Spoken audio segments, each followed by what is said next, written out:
Hola, buenas tardes, amigos de La Marejada, ¿cómo están?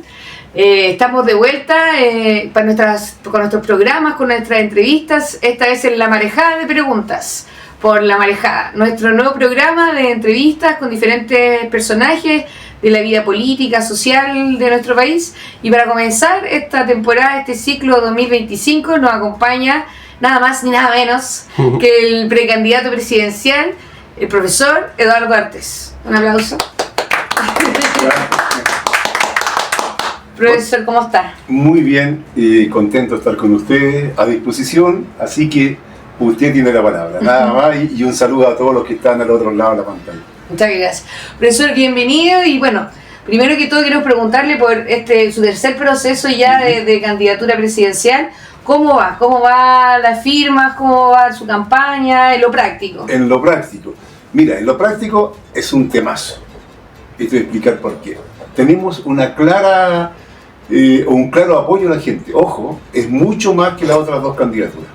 Y eso se nota.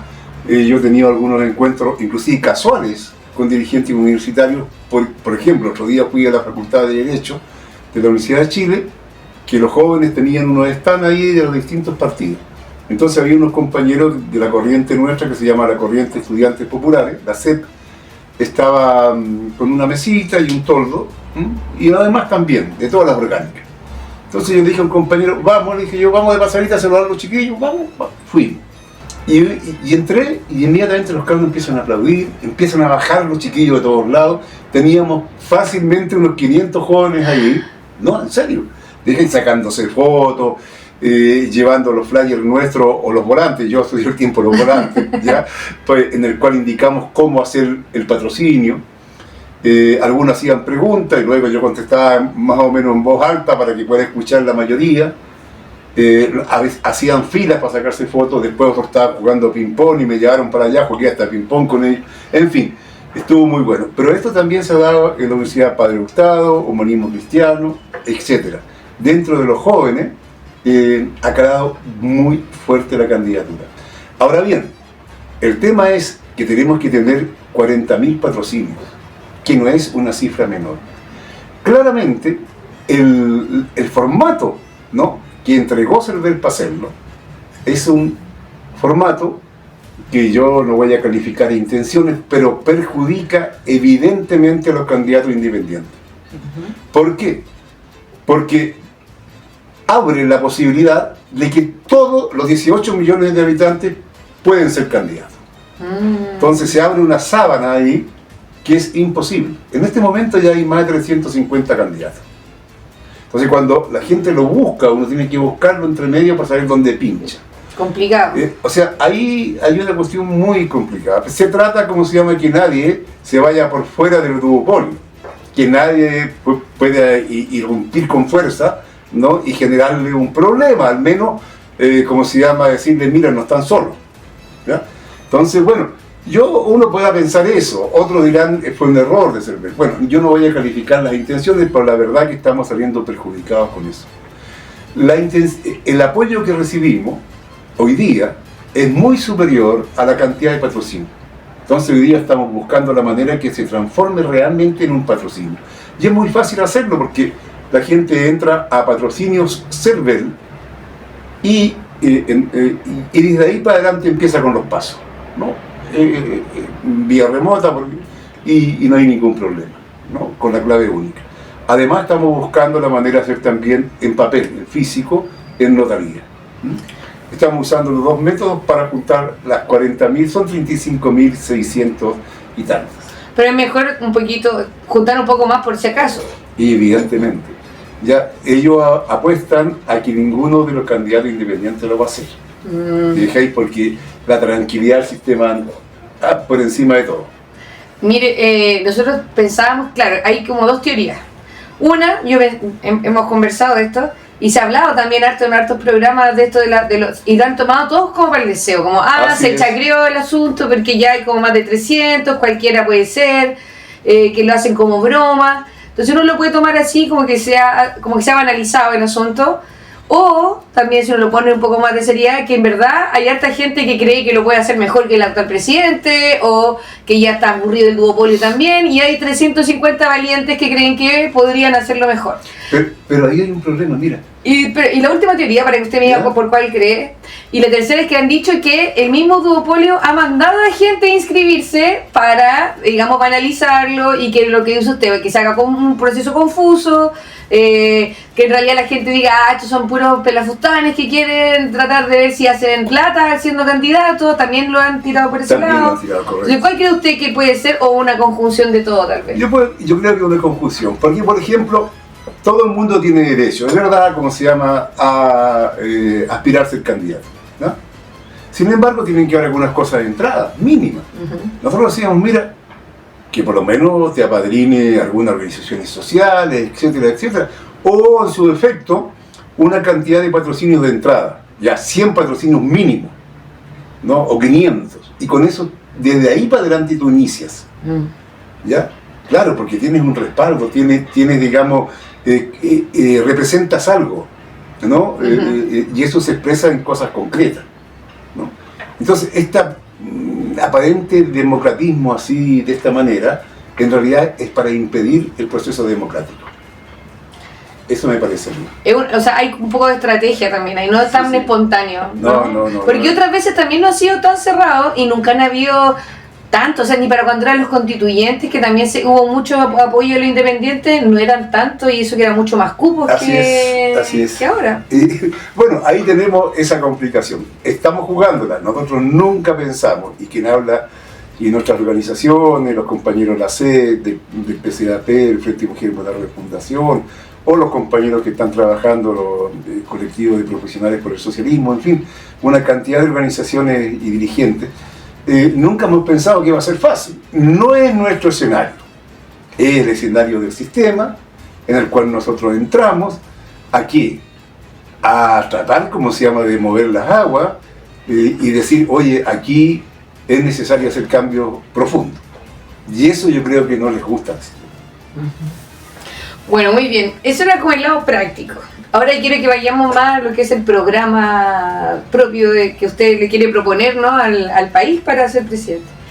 Y bueno, la primera pregunta tiene que ver con algo que a mí me interesa mucho preguntarle. Como le decía, yo soy profesora también, somos colegas, y tengo al menos un diagnóstico personal de la educación que es un poco terrible. Yo creo que la educación ahora vive una crisis muy profunda en cuanto desde todo, desde el financiamiento, desde la infraestructura, desde el sentido. Como que no se sabe si quieren que los chicos sean universitarios, si quieren que seamos técnicos, si quieren que seamos, no sé, los chicos no tienen, todo el mundo habla de la educación integral, ¿verdad? Pero en ninguna parte hay tanto arte, no hay apoyo al deporte, no hay infraestructura, no hay implementos, o sea, y este gobierno, ¿para qué decir verdad? No, que era el gobierno de la educación, de los estudiantes, no hemos hecho absolutamente nada en educación. Entonces yo quiero que usted me dijera cuáles son sus principales ejes en esa área que creo que está como muy relegada y que está realmente una crisis importante. Bueno, es verdad, está en una crisis importante y una crisis permanente que ya lleva años dando botes, buscando soluciones a veces en copiar algún modelo extranjero que nunca calza en la realidad nacional. Pero el problema fundamental pasa porque la educación es algo que dice relación con el proyecto de país. Y cuando vivimos en un país que no tiene un proyecto, ¿no?, que a nosotros nos metieron el dedo en la boca diciendo que el mercado regulaba todo, hasta las relaciones personales, todo. Y hoy día Donald Trump nos dice que no, que en realidad hay que poner aranceles, sanciones, bloqueo y todo tipo de cosas. Y nos lleva a la realidad, que siempre ha existido, nunca el mercado regulaba todo, pero menos en la educación. Entonces, mira, Chile, aunque nunca ha sido un país socialista, ni mucho menos, pero sí en algunos momentos la educación jugó un papel de construcción del país, porque había un sueño con una perspectiva. La gente estudiaba incluso por correspondencia, ¿no? Claro, por correspondencia les llegaban los materiales, que si yo en ese tiempo no había ni siquiera fotocopias, sino que impresos en mimeógrafos, etcétera, etcétera, y estudiaba. ¿ya? Porque tenía el deseo de estudiar y había una cierta idea de país, de servir, ¿no? Aquí la mayoría, por ejemplo, de las filarmónicas, de los grupos de literatura, de teatro, en fin, etcétera, estaban los profesores. O sea, el magisterio fue una parte importante en la construcción de este país. Hoy día no pasa eso con el magisterio. ¿Pero por qué no pasa? ¿Porque los profesores son más malos hoy día que antes? No. Simplemente porque no hay un proyecto de país. Exacto. Aquí, por ejemplo, en el pasado, inclusive la burguesía tuvo algo de proyecto, ¿no? Creó la Corfo, la INDAP, que creó una serie de cosas para industrializar el país. Y decir, mira, necesitamos tal cantidad de técnicos en esto, tal cantidad en esto otro. Ahora nada, es el mercado. Y como es el mercado, incluso hay algunos candidatos, como algunos innombrables, como es Kaiser, que dice que va a eliminar el Ministerio de Educación. ¿No? Y que debe ser el mercado que regule la educación. Bueno, ya lo está regulando, pero ahora en una forma brutal. O sea, no les interesa ni siquiera que existan planes y programas. ¿Ya? Que cada colegio tenga su proyecto como se le antoje. Así es. Entonces, de tal manera que cada uno va a ser con una ubicación de clase muy marcada, más marcada incluso que hoy día. Eso es lo que busca, ¿no? Entonces, la educación tiene que tener elementos materiales, o sea, porque tiene que haber un apoyo real, pero además debe funcionar la vida social, porque si los niños y las familias están disociadas, ¿no? Como consecuencia de falta de trabajo digno, porque en Chile no hay trabajo digno, la verdad las cosas que no hay empleos dignos, la gente se salva como puede. No, hay una discusión grandiosa, qué sé yo, los matinales son asquerosos, cómo hablan todo el día del comercio ambulante. Es verdad, está todo el país lleno de comercio ambulante. Y que hay algunas bandas y narcotráfico al interior también existen. Pero esa expresión de pobreza. Exactamente. De acuerdo a los propios índices del Ministerio del Interior, los que tienen puestos realmente que venden zapatillas y esto y lo otro, hacen más o menos un promedio de mensual de 800.000 pesos de ganancia. La pregunta es, ¿quién quiere estar de todo el día, con lluvia, al sol, en la calle? En peligro. En peligro, todo lo que significa para 800.000 pesos. Y peor, ¿quién quiere estar por mucho menos, casi por subsistencia básica, ¿no? Vendiendo cosas usadas, en un pañito, los coleros que se han colocado, ¿cierto?, en las ferias libres en forma impresionante? ¿Eso es pura delincuencia o es cesantía? Esa es la cuestión fundamental. Aquí no hay industria. Entonces, la educación, y con Volvamos a la educación, está íntimamente relacionado con el carácter del país. Y también hay que tener un respeto determinado. Mira, yo me recuerdo cuando de repente viene la inclusión y todo esto, muy bien, excelente, está excelente. Pero llegaban niños con necesidades especiales a la sala y tú tenías un curso de 45 niños. Y estabas solo. Y solo. Y tú no tienes la expertise, no estabas formado para atender niños con necesidades especiales. ¿Y qué hacías? ¿Atendías nada más que a ese niño y los otros 44 que pasaban? ¿O al revés? Y dejabas botado al niño. Y el niño, como tenía necesidades especiales, también creaba una conducta, un desorden determinado, porque es normal. Entonces, esto de jugar a ser como inclusivo, democrático, cargando a los trabajadores de la educación, yo creo que es una frescura y una indolencia impresionante hacia los estudiantes, hacia la comunidad y hacia los profesionales de la educación. Hoy día hay mucha agresividad sobre los profesores. ¿Pero por qué hay? Es la pregunta. Mira, yo cuando empecé a hacer clases, la gente me decía, profesor, usted hágase cargo y ponga las cosas claras no con el chiquillo. Y tiene que aprender a leer, tiene que aprender a esto. La gente tenía sueños. La gente tenía sueños. Hoy día no tiene sueño. Hoy día lo que le importa es miente. Y ganar dinero. Y ganar dinero como sea. Como sea. Porque la gran mayoría de la población no se ve en puestos de gerentes. que es, bueno, lo que usted dice del proyecto tiene mucha razón. A mí lamentablemente me ha tocado entrevistar a muchos jóvenes, porque ahora estoy ejerciendo el papel de orientación vocacional, que ha sido muy bonito saber qué es lo que quieren ser. Pero cuando le pregunto, ya, pero tú ¿por qué? ¿Dónde quieres ir? Y me dice, yo quiero estudiar lo que más me dé plata. Quiero estudiar medicina porque me da plata. No porque quieres ayudar a la gente, no. Porque, y cuando le digo, y cuando tengas plata, ¿qué quieres hacer? Tener más plata y comprar casas para rentar y tener más plata. Pero digo, ¿pero para qué? Por último dime, quiero irme de vacaciones, quiero ir a un yate, pero ¿para qué quieres tener tanta plata? Y no saben. Es como que el sistema, de verdad, los jóvenes, por eso digo que la educación está en crisis, no solo porque se llueva o porque haya mucho calor, que también es cierto, que creo que es base que los niños tienen que estar en un lugar digno estudiando, pero la base para que puedan aprender. Lo segundo es que como no tiene sentido, los niños no tienen proyecto de vida. Y ni siquiera saben por qué quieren tener plata. Yo encuentro que es terrible. Es una locura. ¿Sí? Pero hay una cuestión que bueno que tocaste esa cosa de la vocación. Mira, yo siempre he sostenido, bueno, yo para nadie he conocido un misterio que yo soy comunista, ya soy marxista-leninista. Yo considero igual lo que pensaba Federico Engels sobre la educación. Esta debe estar ligada íntimamente con la práctica. Tú hoy día encuentras una cantidad de profesionales frustrados que estudiaron algo que no les gusta y están amargados todo el día, hacen mal su trabajo, son amargados ellos, porque buscaron nada más que el elemento de la plata, tal como lo dices tú.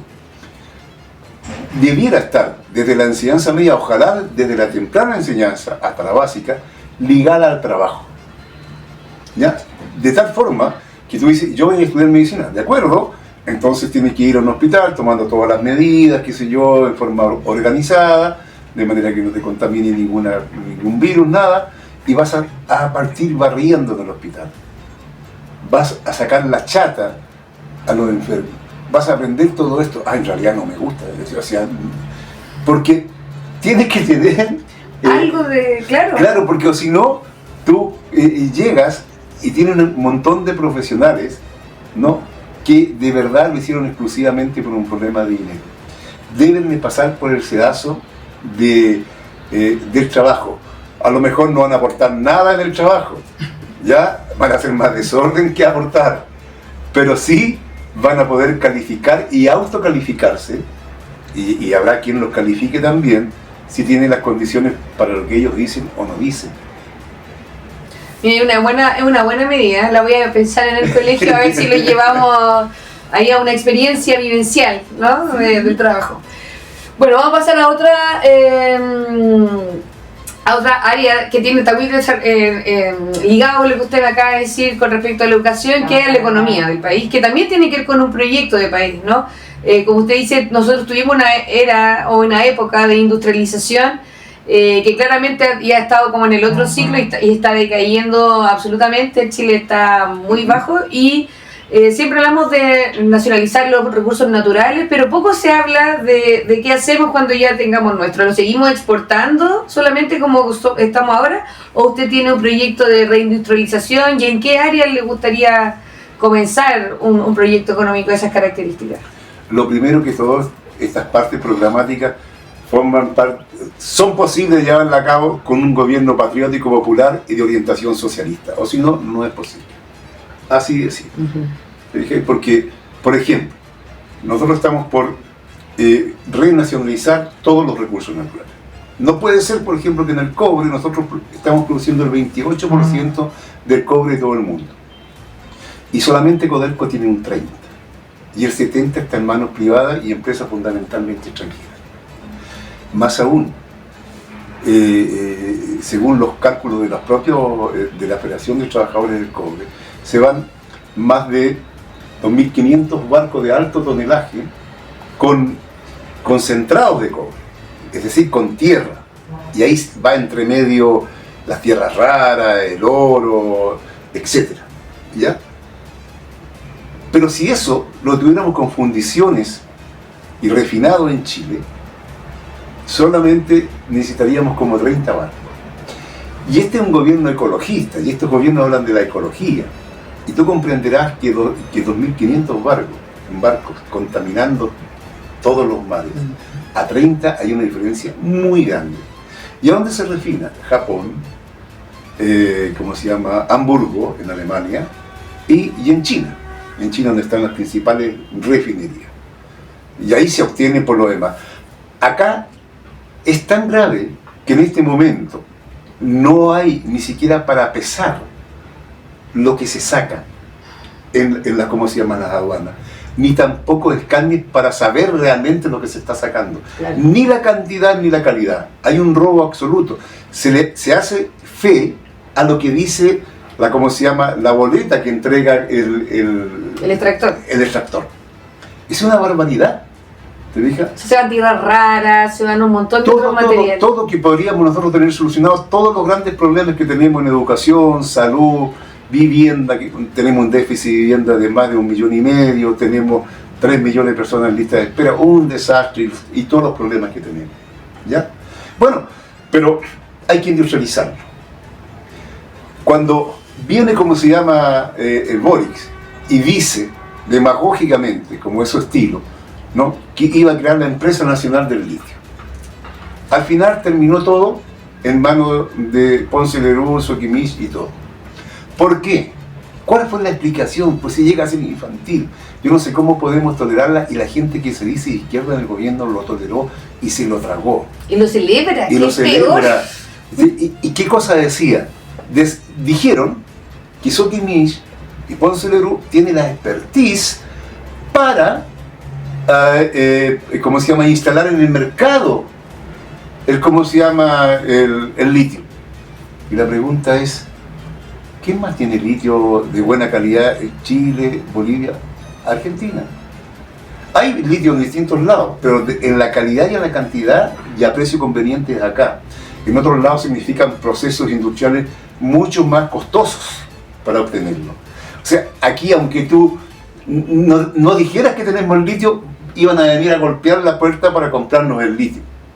Y el litio, además, no hay por qué venderlo como sal, sino que se puede vender, evidentemente, elaborado en baterías, etcétera, etcétera, etcétera. Eso te desarrolla tecnología, trabajo digno, es lo mismo con el cobre. Mira, sin industrializarlo, nada más que con las refinerías, que ahora con el gobierno de Boric están terminando, teníamos como 7 refinerías del país, están quedando 4. O sea, con el gobierno de Boric se están acabando, ¿no? Bueno, se cerró la de, ¿cómo se llama?, Quintero. Sí, la de Quintero. Ya, y o Ventana, ¿no? Se cerró por una cosa muy simple, porque era contaminante. Sí, en su momento fue contaminante, pero ya hizo daño. Quedó también la gente envenenada con la presencia de la... Pero, mira, lo que se gasta en remodelar la casa central de Codelco, ubicada en Huérfano, era el equivalente de lo que se gastaba para cambiar los hornos en la refundición de Ventanas. Yo estuve con los trabajadores de la fundición cuando se la tenían tomada. Fui el único que fui recibido por ellos, estuve en la asamblea con ellos, etc. Entonces, ellos entendían y me decían, mire, tal es así, que aquí cerca se plantan lechugas, etc. y que la vende el Jumbo. Entonces me decía, si tú no estuvieras contaminado, significa que todo el mundo está comiendo lechuga contaminada. Bueno, de cualquier manera, sí es posible tener una refinación de cobre y de materiales ferrosos en general de muy alta calidad sin contaminar. Es cosa de invertir. Exacto. Nada más. Pero si además le damos un valor agregado, que significa convertirlas en partes y piezas, desde cañerías, qué sé yo, todo lo que sea necesario. El cobre es muy importante. Además, en este momento está en un alza increíble. ¿Ya?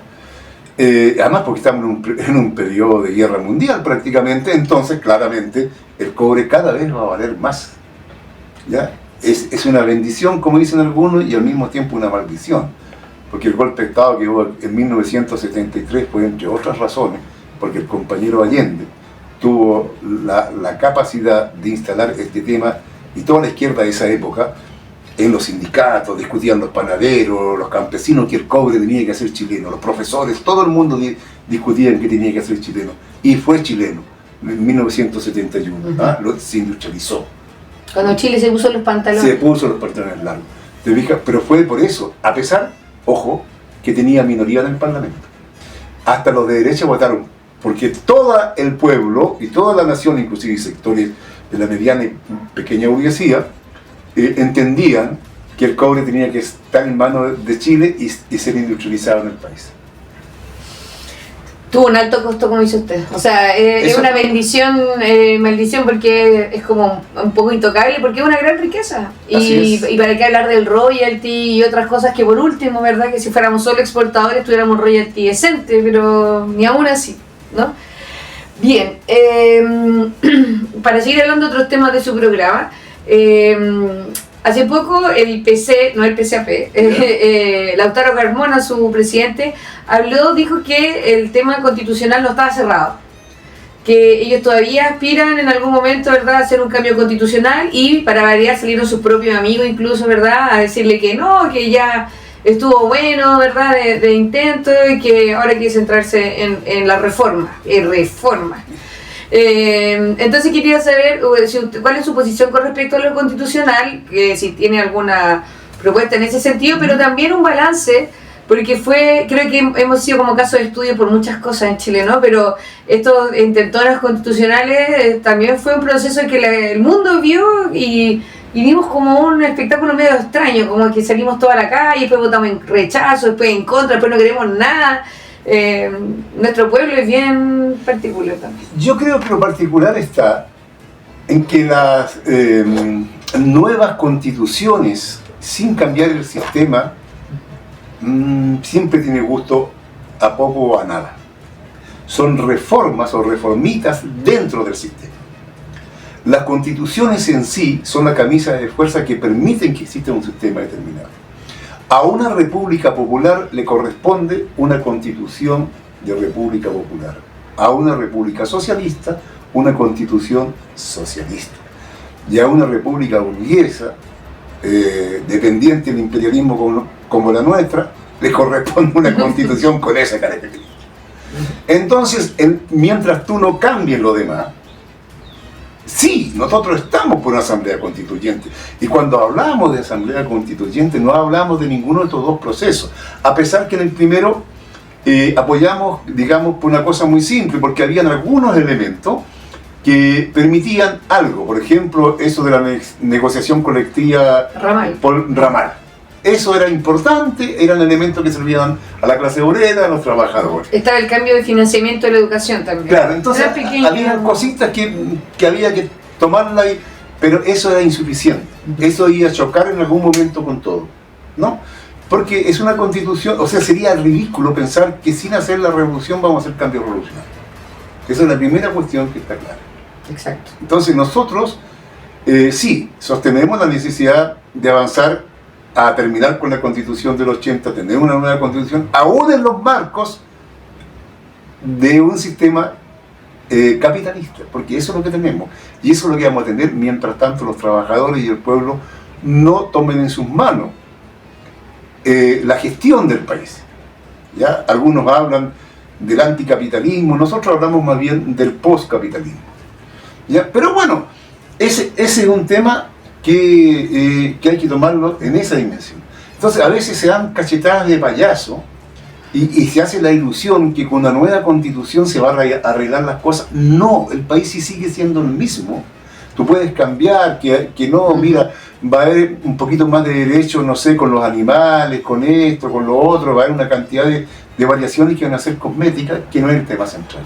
Aquí el tema central es la economía, quién que es dueño de los medios de producción, ¿ya? ¿Quién se queda con la ganancia y para qué se ha dicho esa ganancia?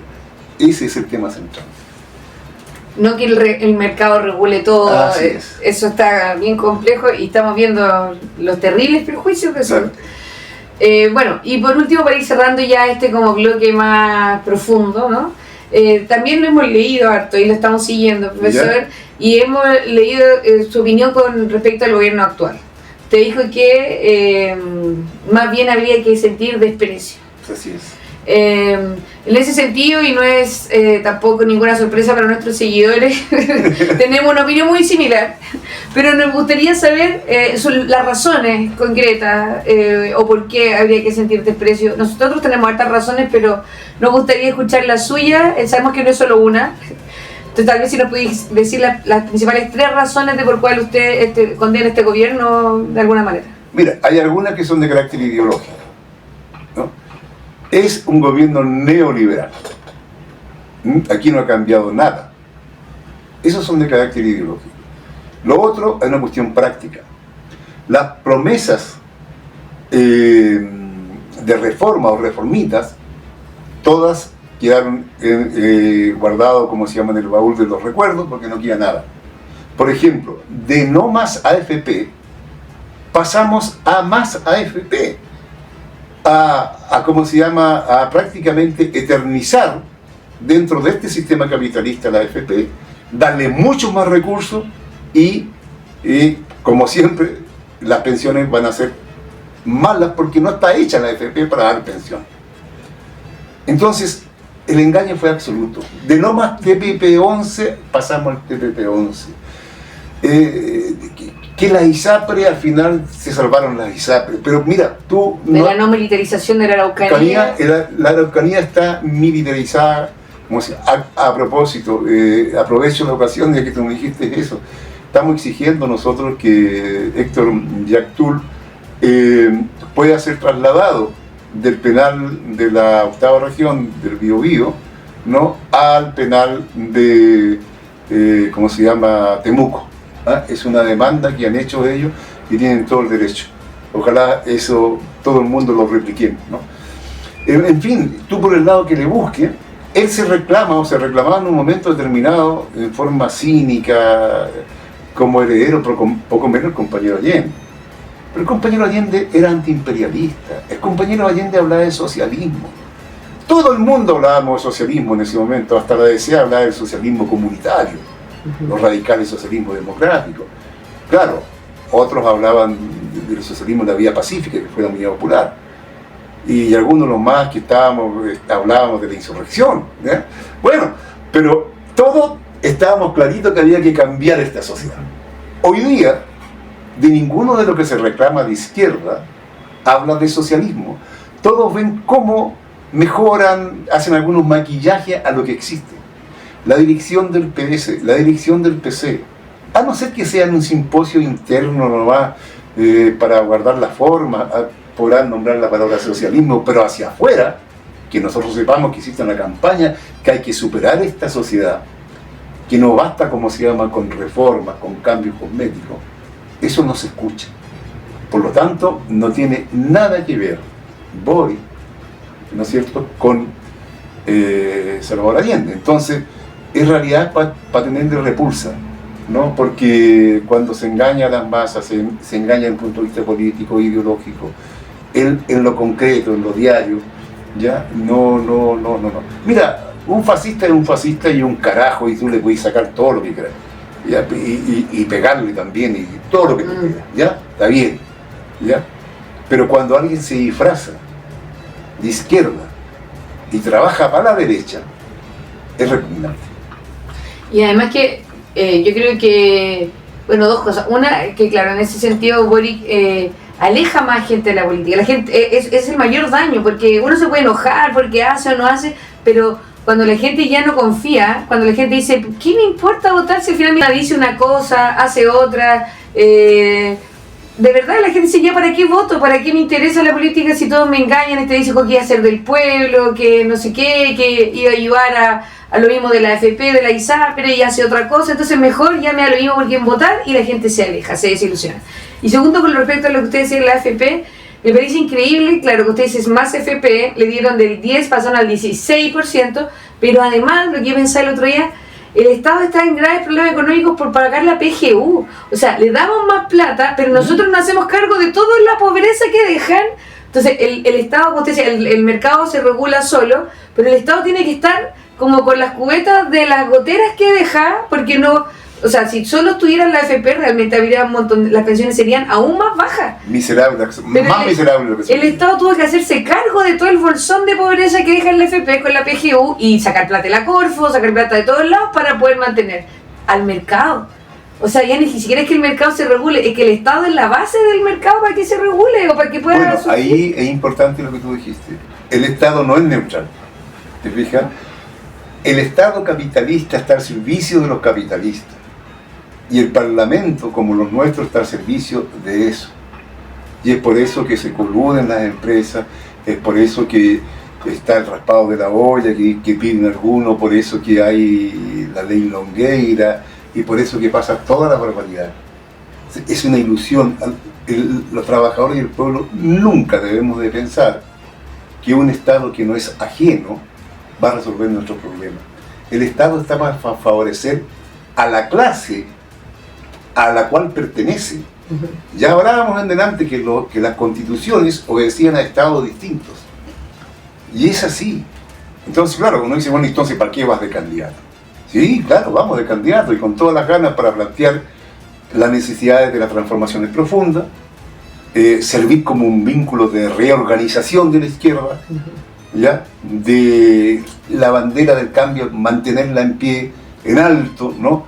Que no vengan aquí a solamente estar los mismos de siempre, porque lo otro es dejar a esta izquierda hidropónica, que no tiene raíces, que no siente hasta desprecio de lo que ha sido la lucha del mundo obrero y popular en Chile, con las masacres, ya no habla de eso. Y si habla de eso es para hacer un evento y tomarse un vinito, ojalá francés. Y una foto en Instagram. Claro, y con eso ellos quedan muy contentos. Mientras tanto, los trabajadores viven en condiciones pésimas, le han quitado la posibilidad de organizarse, lo han trabajado ideológicamente de tal manera que ven casi al socialismo como una cosa dañina, empobrecedora, y no hay cosa más empobrecedora que el capitalismo.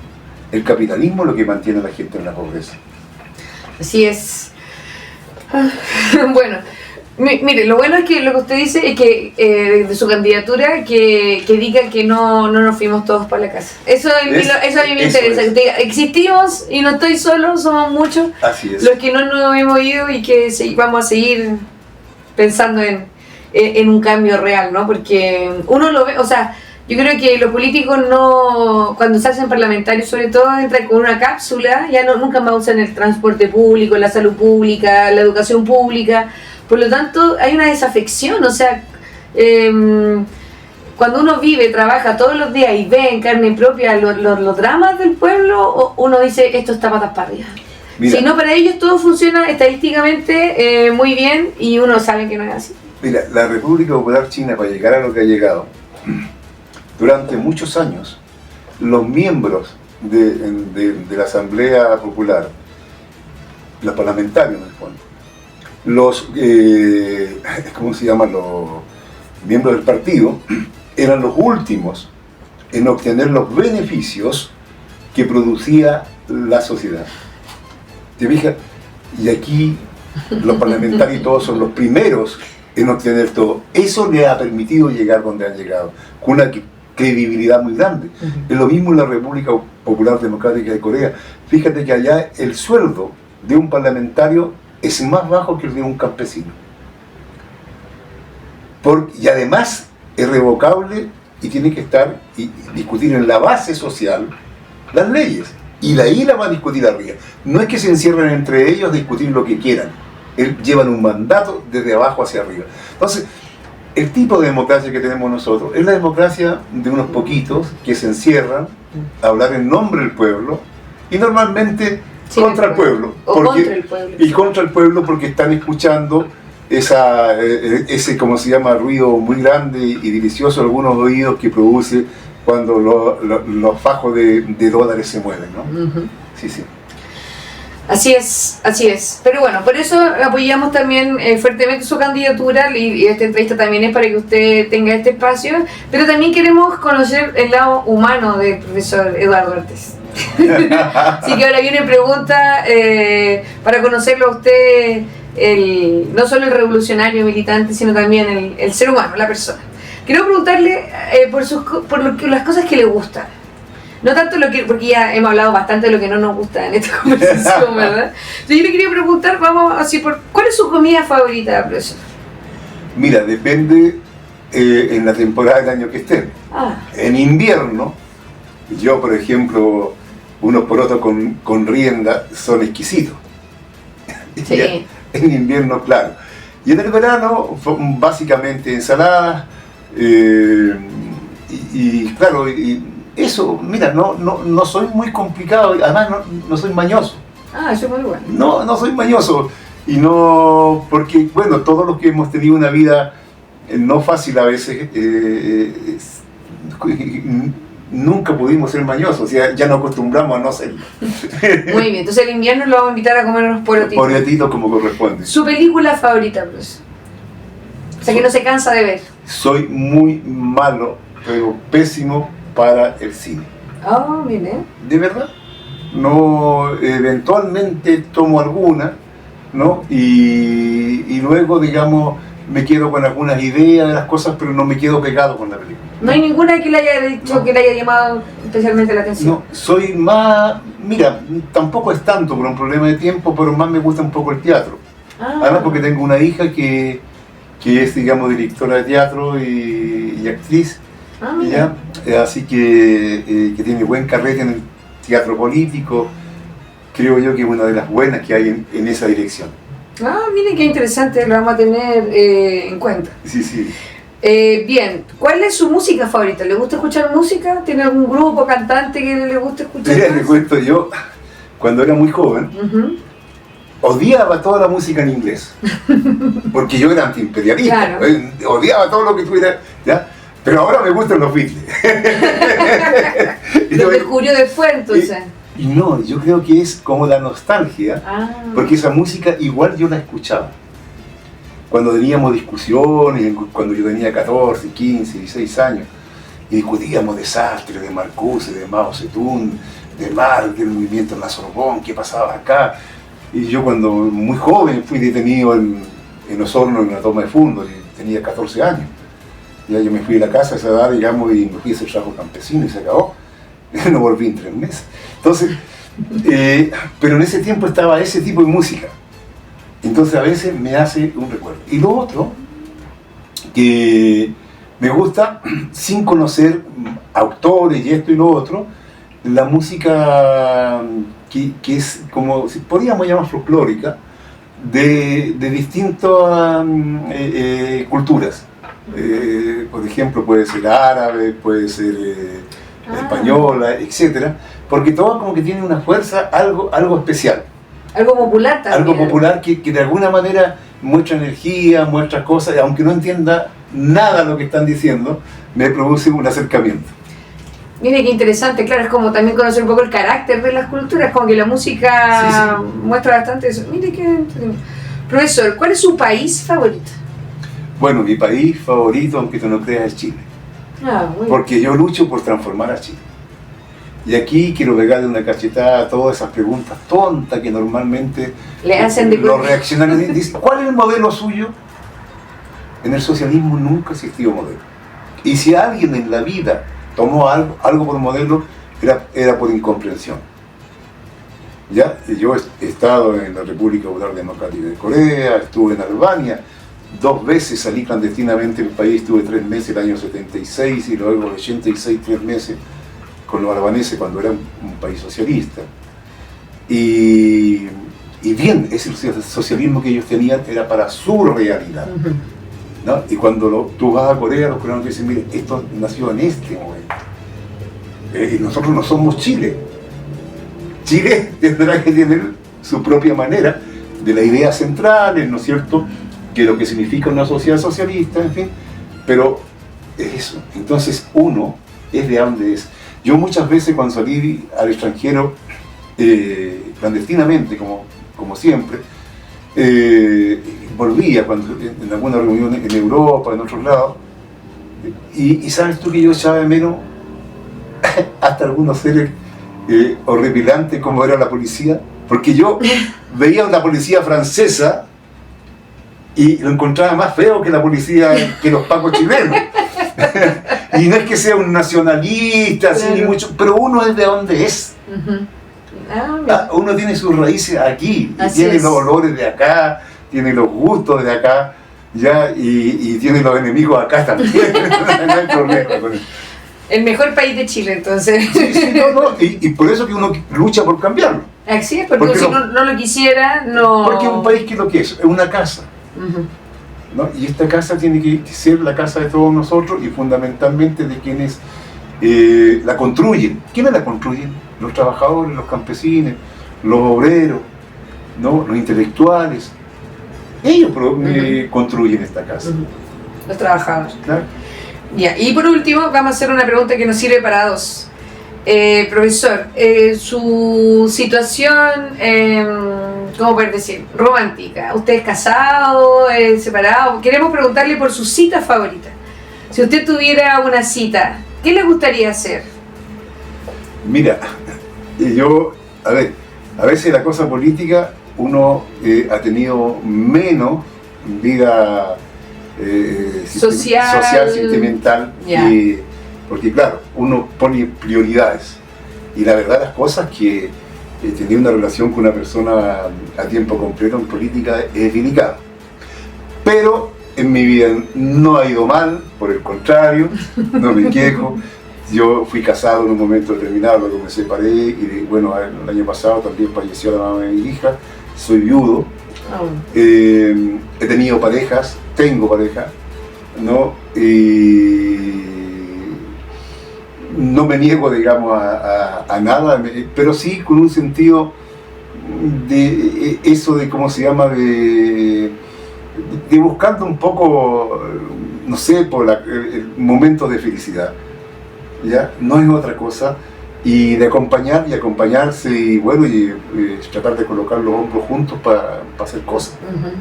No tiene otra relación. No me quejo, a mí no tengo ningún daño psicológico, no quedo enojado con nadie en la vida. No. O sea, su cita perfecta podría ser ir a una marcha, por ejemplo. Sí, y tomarme un café, conversar, o de repente compartir. Y yo, por ejemplo... Ir a ver una obra de su hija. Perfecto, u otra obra. Y también, por ejemplo, de repente, ¿por qué no servirse algún plato que esté sabroso, que sea rico? Unos porotitos. Claro, y con un buen vinito, que no sea mucho, porque yo no tomo mucho. Me tomo una copita y es para socializar y compartir. Yo fumé mucho hace muchos años, pero ya hace muchos años que dejé el cigarro. Entonces, en realidad no tengo como vicios, ¿ya? No he tenido vicios, digamos, más allá del cigarro, en un momento determinado. Eso es muy bueno saberlo también, porque imagínense, hay que saber que el presidente que uno va a tener tiene buena salud, tiene buenas condiciones. Yo creo que usted muy bien, le ha ido bien en varios aspectos, así que estamos súper bien. Y por la última cita, la otro tipo de cita. ¿Alguna cita que a usted le guste, solo sé que nada sé, puede ser histórica, política? ¿Alguna cita que sea su preferida, su aliento? ¿Alguna cita? Mira, me pillaste así porque son tantas, ¿no? Y siempre, lo que sí quisiera decir algo, a lo mejor me voy a meter en problemas, pero no importa. Una vez tuvimos una reunión de una organización que teníamos que era el Juntos Podemos. Entonces estábamos discutiendo un punto para la formación del poder. Y un punto que me acuerdo que yo ayudé a redactarlo yo, que era el punto 6 del programa. Y ese punto 6 decía que nosotros no estábamos ni con la nueva derecha, o sea, ni con la vieja derecha ni con la nueva derecha. Y ahí estaba el PC. Estábamos todos.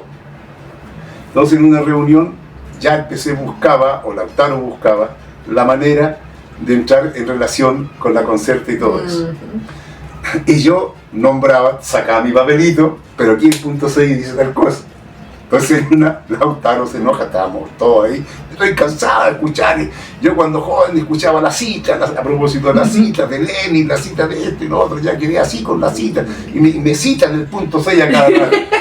Yo no sé a pito de quién le molestaron las citas de Lenin a Lautaro, porque algo le quedó, y bueno, yo creo que a veces uno al hablar le salen cosas que... El inconsciente el inconsciente se suelta. ¿Sí? Usted era citado entonces en el punto 6, ya estaba aburrido Claro, de la cita. Yo le citaba y le decía, mira, el punto 6 a nosotros nos impide entrar en relación con la nueva derecha, porque eso es lo que decíamos todos, que la Concertación en ese tiempo, ¿no es cierto?, era la nueva derecha.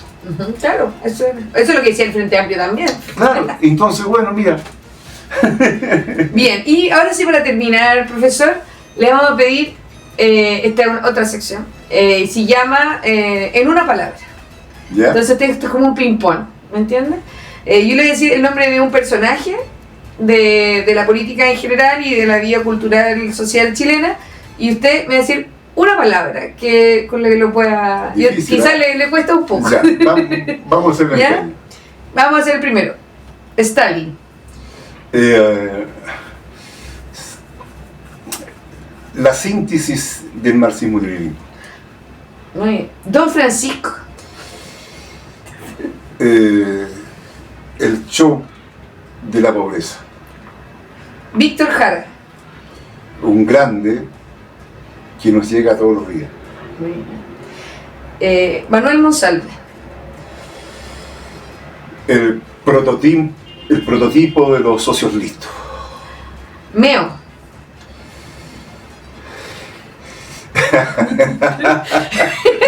Es imposible definirlo, no tengo.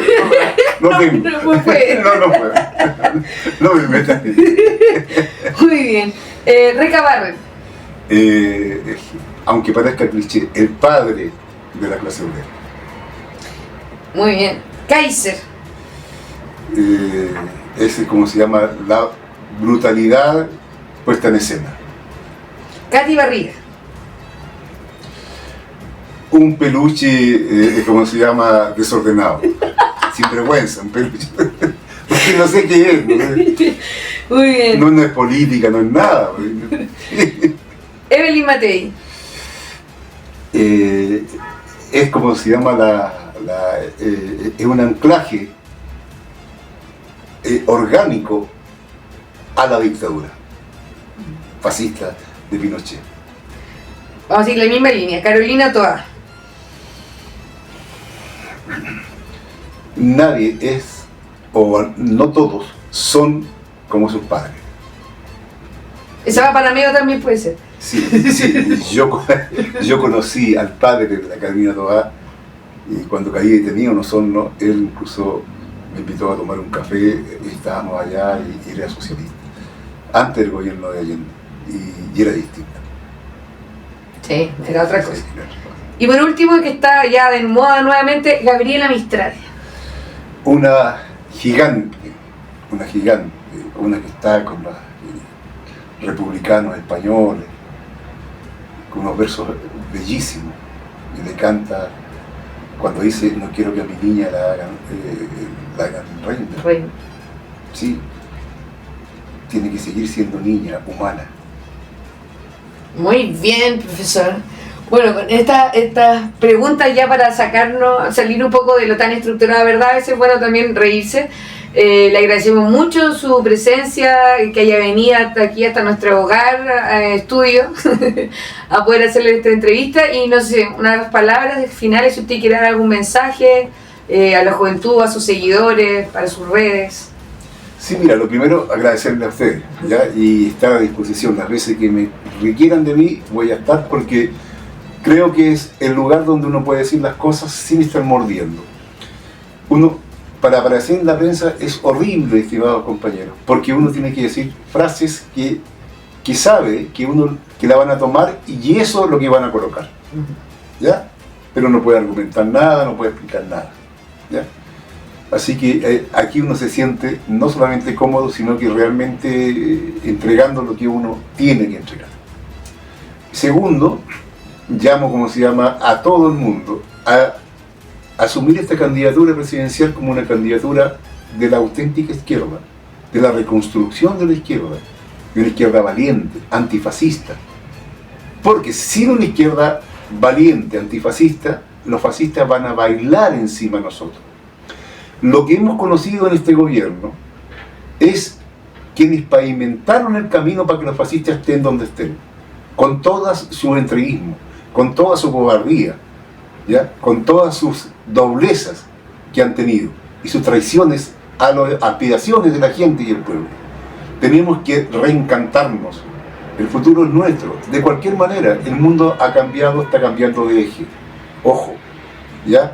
Hoy día, todas las mentiras que nos dijeron de libre mercado, de un mundo sin frontera, de todas esas cosas, todas las mentiras están en el suelo. Por lo tanto, tenemos un nuevo mundo que construir. Y ahí la izquierda, los trabajadores, los pueblos, los estudiantes, ¿ya? Los profesionales, todos tenemos un papel de primer orden. Para eso esta candidatura. Y los llamamos que nos den el patrocinio, entrando ahí a Patrocinio Cervel y haciendo todo. Necesitamos 40.000 y en forma urgente antes que el diablo meta la cola y nos deje afuera. Muy bien. Con esas palabras entonces, diablo, ándate lejos, por favor.